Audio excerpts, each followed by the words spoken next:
Okay, I finished reading or listening to tonight my Audible book, Poet Square, a memoir in 30 cats by Courtney Gustafson.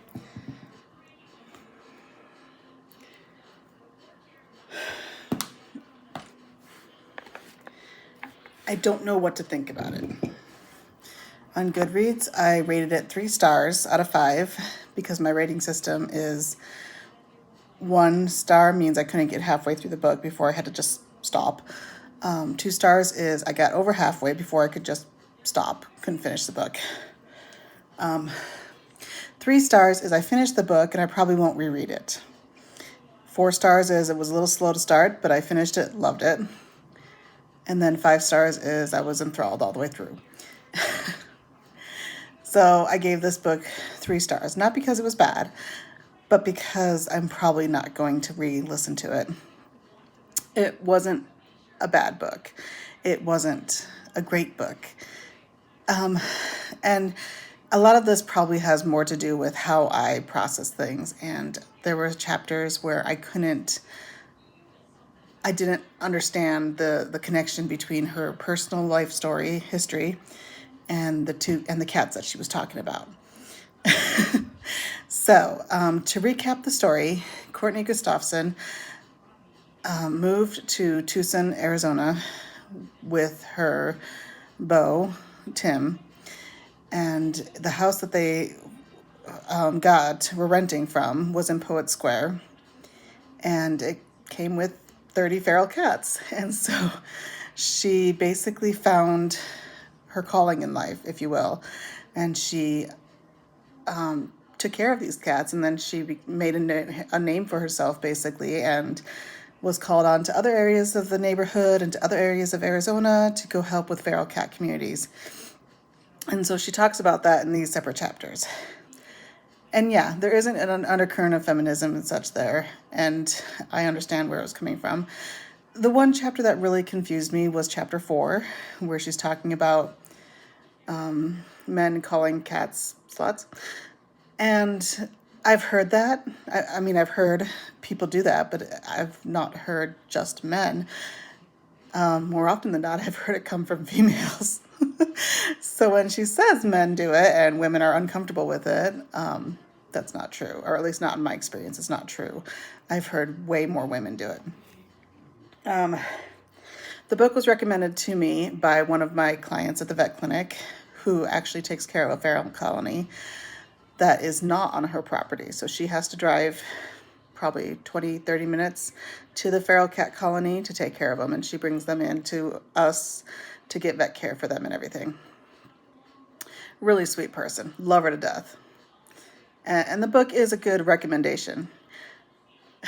It is the book I chose for my church's book club that we just barely started. This was the first book that we're doing. But nobody else suggested a book, so we went with my suggestion, which means that I get to be the one to lead the discussion at the end of the month. And I'm interested in how that's going to go.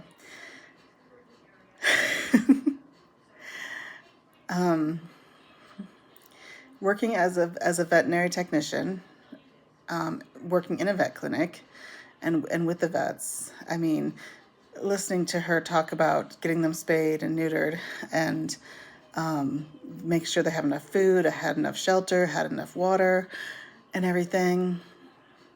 I think it was an interesting connection. Today, while I was working in surgery with one of the vets, we did spay a feral cat that was trapped and brought into us. She had at least 8 other kittens, and she was very far along in her pregnancy now. And so we spayed her, which means we terminated the pregnancy, which happens fairly often in feral cats. And I just kind of asked the vet today, I was like, when you first started off, did you have any moral issues with basically aborting kittens and puppies?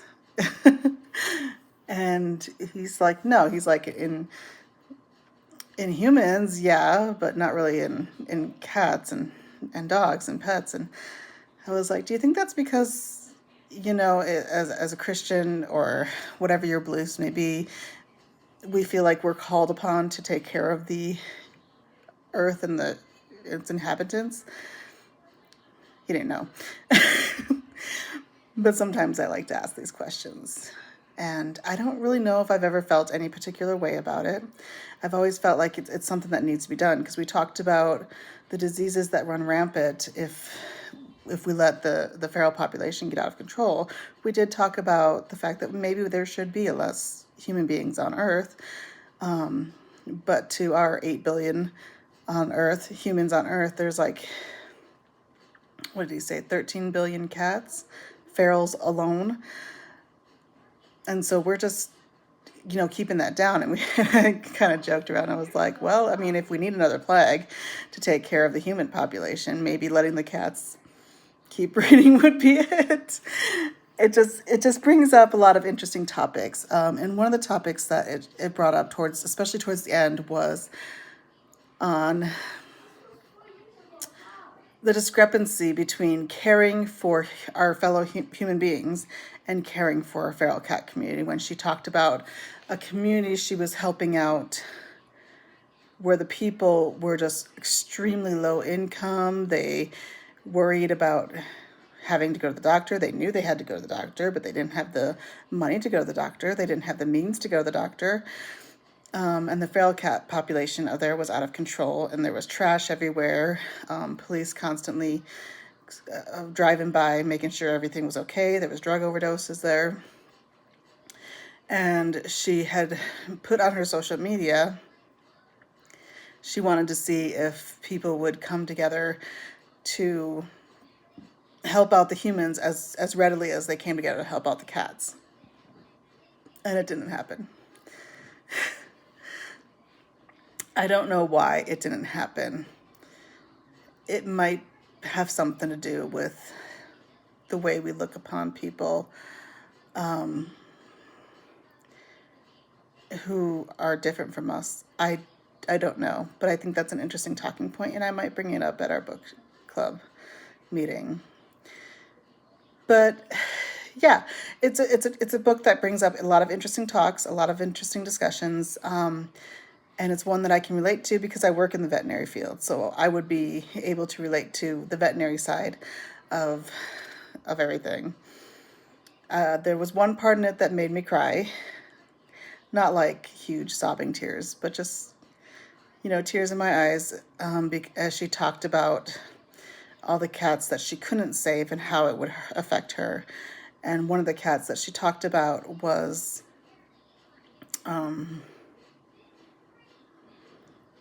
Dr. Big Butt, the orange cat that she had. And basically she described that it sounded like he had saddle thrombus, which is when the cat's body throws a clot to the narrow part of the back end where the big blood vessel splits off to go into each leg.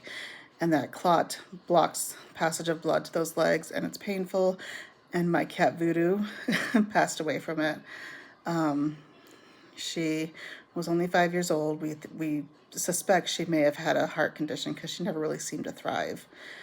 And I remember coming home from the emergency vet clinic that I had been working at the time and seeing her just laying on the blankets on the floor by my bed. And I thought that was a weird position for her to lay in. And so I picked her up and I put her on the bed, and she made no move to get up. And I suspected what was going on, but I didn't want to really believe it at that time. So I tried making her stand up, and she just kept flopping back over, not really trying to even keep herself up with her front legs. So, yeah, I rushed right back with her to the place I had just left, the vet clinic. I knew she was going to have to be put down because, even if it does indicate a heart condition, some cats just don't let you medicate them, and she was not a cat who was easily medicated, even with the transdermal medications that we have where you rub on the inside of the ear. I remember trying to give her antibiotics one time, and, trying to rub it on the ear, and she would reject that so much, and it was caused so much stress to her that if I had kept her alive with that through heart medications and constant checks, she would have hated it, and she was in pain. She would look up at me when the fentanyl would wear off while we were waiting for the vet to finish with her surgery. And she would just like give me this heartbreaking look. And at one point, she even kind of gently bit me to let me know, like, I'm in pain. And my friend, another vet tech, would come in and re-administer fentanyl while we waited for the doctor to come in. And yeah, saddle thrombus is not fun. And so she never actually said that that's what it was, but the way she described it sounded exactly like saddle thrombus. And so that's the part that I cried on, remembering little Voodoo and how sweet she was. She was my black cat who would, this was around the time that McDonald's came out with those little emoticon or emoji plushies things with their Happy Meals. She used to love those things. She would bring it up to you, she'd wait for you to throw it, and then she'd go after it and chase it and bring it back to you like a dog. So, interesting book. Not my usual to read, but it was interesting, and I am glad that I read it. It was a good one. So, if you feel the need to discuss, let's discuss.